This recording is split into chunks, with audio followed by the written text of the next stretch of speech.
Nasa kabilang linya, makakasama po natin ang isa po nating kababayan na ang Vice Chairman po ng United Filipinos Global UK. Nakabilang din po no sa mga Pilipino na nagtungo din po dyan po sa may Netherlands para po bumisita sa Pangulong Rodrigo Roa Duterte sa pananatili po niya dyan sa International Criminal Court dahil kukunin din po natin yung kanilang panig matapos nga na hindi po maaprubahan, hindi po mapaunlakan yung kahilingan po ng Duterte Cup na interim release.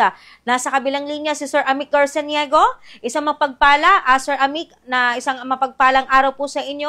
Live po kayo napapanood sa ating programang Bombo Report 2nd edition. Nakakasama niyo si Bombo Justine Fantanilla Rosete. Ang inyong pagbate, Sir Amic, sa ating mga listeners and viewers. Opo, magandang umaga Bombo Justin at sa lahat ng tagapakinig ng Bombo Radio Dagupan at sa ating mga kababayan. At 26 na araw na lang po at Paskong Pasko na. Malapit na talaga. Yes po. So, naway nasa mabuting kalagayan kayong lahat sa mga oras na ito. Yes po. Sir Amic, after the decision kahapon na lumabas regarding po doon sa hindi na pahintulutang na interim release ng ating former president, kayo po bilang masugid po na taga-suporta, tumututok din po dito po sa development ng kaso po ng dating Pangulo. Ano po yung nararamdaman ng inyong pong grupo sa mga sandaling ito? Well, halos lahat kami ay nalungkot, no? Malungkot kaming lahat at kami po ay nanghinayang, no, na hindi na pagbigyan yung interim release. Well, in fact, in my part, no, at sa part ng ibang grupo namin, although malungkot kami pero parang hindi na kami hindi na namin ikinagulat yon dahil ang pagkakulong pa lang ni Pangulong Duterte, alam na namin na ito ay talagang sinadya ng administrasyon. Subalit sa previous interview kanina, nanatili lang akong, of course, bilang isang Kristiyano, naniniwala tayo at nananalig tayo sa power of prayers, no, na baka may mga divine intervention na magbago ng mga bagay-bagay, pero ganun pa man, malungkot man pero malugod namin natanggap. Ngunit umaalab pa rin, no, ang aming puso't damdamin na ipaglaban para hanapin ang tamang hustisya para sa kay former President Rodrigo Duterte. Kahapon ba somehow, Sir Amic, bagamat nauna naman na pong sinabi na hindi po ito pong pag-waive ng former president sa kanyang karapatan na maging present sa pagbasa ng hatol sa kanyang interim request o yung kanyang pansamantalang paglaya, somehow po ba umasa rin kayo at na dadalo siya dyan para makita at masilayan po siya, di ba? Kasi sa pagtungo niyo po dyan sa Netherlands, hindi napapahintulutan na makita ang former president ng kanyang mga taga-suporta dahil na rin po syempre sa higpit ng seguridad dyan po sa International Criminal Court, Sir Amic. Yes, in-expect namin, but nung lumabas yung ang statement na winib niya ang kanyang karapatan, most of us understands na maybe it is because the former president ayaw niya rin siguro maging sentro siya ng maging sentro ng usap-usapan, maging ang kanyang physical or actual appearance, at palagay ko siguro baka iniisip niya na pag nakita siya ng tao, maging supporters man niya or kalaban, ito ay sisiklab pa ng kung anumang pag-aalab ng puso ng mga supporters, ganon din sa mga ayaw sa kanya. Yes po. Sir Amic, after nitong hindi pagpapahintulot na pansamantalang makalaya o ito pong interim release po ng ating former president, kayo ba sa grupo po ninyo at yung iba pa pong mga grupong taga-suporta po ni former President Duterte, meron bang mga plans, may mga plano ba na muling dadagsa o magtutungo dyan po sa Netherlands para po ipakita po still yung suporta po sa kanya, Sir Amic? Yes, tuloy-tuloy po. Kami man ay, sabi man ay, sugatan man ang puso at duguan.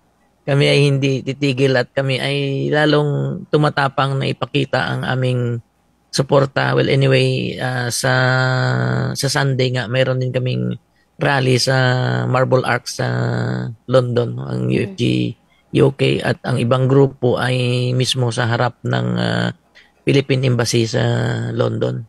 Mhm. How about sa Netherlands, sir? May mga grupo na ba na nakausap ninyo, nakachat ninyo na yan, pupunta kami sa Netherlands sa harap ng International Criminal Court para again to show our support sa ating former President, Sir Amik? So far sa ngayon, wala pa. It's dahil yun nga, naging busy din sa mga activities like the Duterte Fun Run at sa signature drive na ginagawa namin sa ngayon. So far wala pa kaming nakaabang na plano as of now, at dahil din siguro sa approaching na festive season. But I'm sure na malalaman ko dahil I am nag-isa na mismo ako sa member or sa core group na nagpaplano ng mga activities sa The Hague. Okay po. Sir Amik, siguro ano message, especially sa mga taga-suporta po ng former president, lalong-lalo na kasi nakita natin yung mga videos po nila na talagang umiiyak. Even yung mga nandoon pa rin sa Netherlands, yung mga kababayan po natin doon na sabi nyo nga, sugatan yung puso matapos nga yung hindi pagpapahintulot sa apela po ng former president na interim release. Go ahead po, Sir Amik. Yes, no, sa ating mga kababayan at sa mga Duterte supporters, initial lang ito, hindi ito natin maisip, or hindi natin to maituring na talunan tayo, no, dahil ang laban ay hindi naman dito. This was only his temporary liberty in which sana ay mas makakabuti sa kanya, no, emotionally, morally, at maybe pati sa health niya makakatulong sana kung at least nasa labas siya tapos with 24 hours care, dahil ang kanyang kalusugan ay kailangan na talaga, dahil nang sa Pilipinas pa siya, tatlo kasing nurses niya na tatlong shifting yan 8 hours, which kailangan na niya talaga ng 24-hour care, lalo na sa mga gamot niya. No, hindi pa ito, no, dahil ang talagang tunay na laban natin ay ang paninindigan natin patungkol sa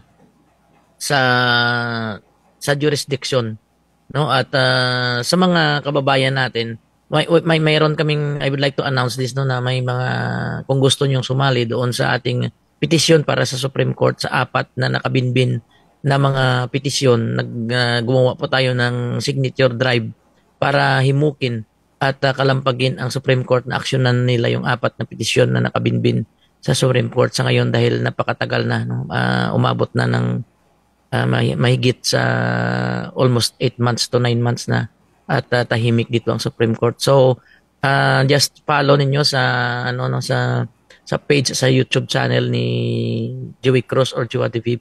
Nandun ang instructions. We have a signature drive and we want to hit the 1 million signature by before Christmas. So sa mga kababayan natin, ituloy natin ang laban. Duguan man tayo at sugatan ng ating puso, ngunit tayo patuloy na titindig at lalaban para makamit natin ang katarungan para sa ating dating presidente na nagsakripisyo, no? He make a supreme sacrifice para mabigyan ng comfortable life ang ating mga kababayan at ang ating pamilya. So maraming salamat at patuloy lang tayo. Patuloy pa rin natin, ang hiling ko na patuloy pa rin natin ipagdasal ang kanyang kalusugan, dahil na alam natin na he's 80 years old at nearly 81 na sa March 29 again. March 29, yeah. Okay po. Sir Mick, maraming salamat muli sa paglalaan po ninyong inyong oras sa ating palatuntunan. Hope to talk to you soon na kaugnay doon sa gagawin nyo nga po na pagtitipon, pagkilos dyan po sa may bahagi po ng London. Ingat po kayo, Sir Ann. God bless po. Yes, maraming salamat at muli advance Merry Christmas sa ating mga kababayan. Bye for now. Kita-kita ulit.